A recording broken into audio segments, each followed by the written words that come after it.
को अच्छी बात है, लोगों को नहीं लगी, सिर्फ भक्तों को लगी है।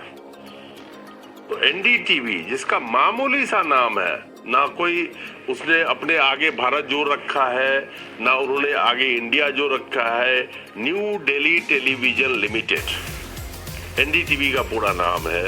और रवीश कुमार और एनडीटीवी, अगर एनडीटीवी का नाम लिया जाए तो रवीश का नाम लिया जाए, और अगर एनडीटीवी का नाम हो तो रवीश का नाम हो, रवीश हो तो एनडीटीवी हो, ऐसा एक रिश्ता बन गया है। बहुत सारे लोगों को बहुत सारी कुछ कमेंट आए कल की वीडियो पे, तो मैं ये कहना चाहता हूं दोस्त, एक चीज सोचो, जो गुलाब के कांटों पे गुलाब के फूल पे कांटे लगे रहते हैं, उस कांटों का चुभन आपको पता है? जो ये सच दिखाता है, उस सच के पीछे जो दर्द होती है, उस सच के पीछे जो दबाव होती है, किसी ने पूछा रवीश कुमार से या एनडीटीवी से?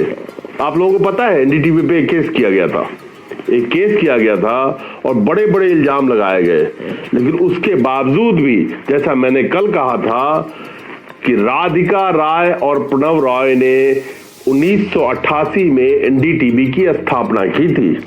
मिर्ची लगती है तो लगने दो। शर्म आती होगी उस गोदी मीडिया के पत्रकार को, जो छोटे छोटे रिपोर्टर्स और किसानों के बीच जाते हैं, माइक छुपा के जाते हैं। लेकिन एनडीटीवी के रिपोर्टर से पूछो, जिसके हाथ में अगर एनडीटीवी का माइक हो, उसकी इज्जत और एनडीटीवी की डिग्निटी, ये तुम उस जनता से पूछो, जो जनता उसको सम्मान देती है, कहती है आइए और आप मेरी बात रखते हैं, आप मेरी बात कीजिए। बेशर्मो, गोदी मीडिया के जो, मैं रिपोर्टर को नहीं कहता हूं, उनके मालिक को कहता हूं, क्योंकि छोटे छोटे रिपोर्टर जो किसान के बीच जा रहे हैं, माइक छुपा के जाना पड़ता है। कितनी बेशर्मी और कितनी शर्म उनको आती होगी इस चीज में। ये देखो ना यार, किसान आंदोलन ने बहुत चीजें खोल के रखी है, जिसमें से एक चीज है कि गोदी मीडिया के परत दर परत, अरे कुछ भी करो, लेकिन देखो कि एक के हाथ में माइक हो और उसकी इज्जत देखो, और तुम्हारे हाथ में माइक को जेब में छुपाना पड़ता है, उसकी इज्जत देखो। अगर शर्म आती हो तो घर में कल से भूखे रह जाओ और देशभक्ति दिखाओ, और उस गोदी मीडिया के माइक को फेंक दो जनता के बीच में, बोलो मैं इनके साथ नहीं हूं आज के बाद से। ये ऐतिहासिक आंदोलन है, और इस आंदोलन में गोदी मीडिया के वो रिपोर्टर्स जिनको बेइज्जती का सामना करना पड़ रहा है, वो भी फेंके माइक उठा के और दिखाएं कि हम देशभक्त हैं, हम जो करते रहे वो गलती से करते रहे। खैर, रवीश कुमार ने 1996 में एनडीटीवी ज्वाइन किया था, और रवीश आज कहां पे है और एनडीटीवी कहां पे है। लेकिन मैं फिर बोलूंगा जो कल बोला था कि रवीश जहां पे है, रवीश जी की जहां पे आज की डेट में स्थान है देश में, जनता के नजरों में, वो एनडीटीवी के जो मालिक हैं राधिका रॉय और प्रणव रॉय, उनको भी एक सम्मान जाता है इसमें। और बिना किसी प्लेटफॉर्म के आप कभी आगे नहीं बढ़ सकते, तो उस प्लेटफॉर्म को सैल्यूट पहले बनता है, यानी कि पहले मुर्गी कि पहले अंडा।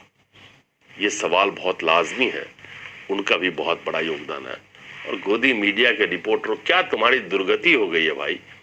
तुम लोग छोटे छोटे रिपोर्टर हो सकता है 5-10 हजार रुपए के सैलरी पे काम कर रहे हो, छोड़ो ना यार, 5-10 हजार रुपए तुम चाय बेच के कमा लो, हो सकता है प्रधानमंत्री भी बन जाओगे। चाय वाले बहुत प्रधानमंत्री बनते हैं आज की डेट में।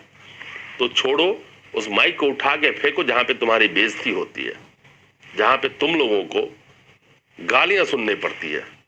लेकिन उससे पूछो, एनडीटीवी माइक अगर कोई भी इंसान हाथ में पकड़ लेना, उसकी इज्जत क्योंकि एनडीटीवी से होता है।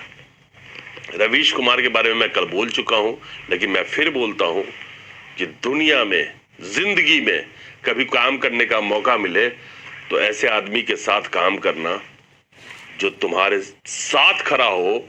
और एनडीटीवी ने अपना पूरा स्टेक दांव पे लगा दिया रवीश कुमार के लिए। और रवीश जैसे पत्रकार कितने भी चैनल बदल चुके, ये भी कहना जरूरी है, रवीश जी जैसे पत्रकार तो हो नहीं सकते, मैं माफी चाहता हूं, गलत कह गया, लेकिन जो भी पत्रकार थे बहुत सारे चैनल बदल लिए 2-4-10 हजार रुपए के सैलरी के हाइक पे। आज वो कहां पे है, हाथ में यूट्यूब का माइक लेके घूम रहे हैं, लेकिन रवीश ने एनडीटीवी कभी नहीं छोड़ा। तो ऐसे लोग भी मिलने मुश्किल है उस संस्था को, उस समूह को जो पूरे श्रद्धा और ईमानदारी से उसके साथ जुड़े रहे। इसमें रवीश जी का भी बहुत बड़ा योगदान है।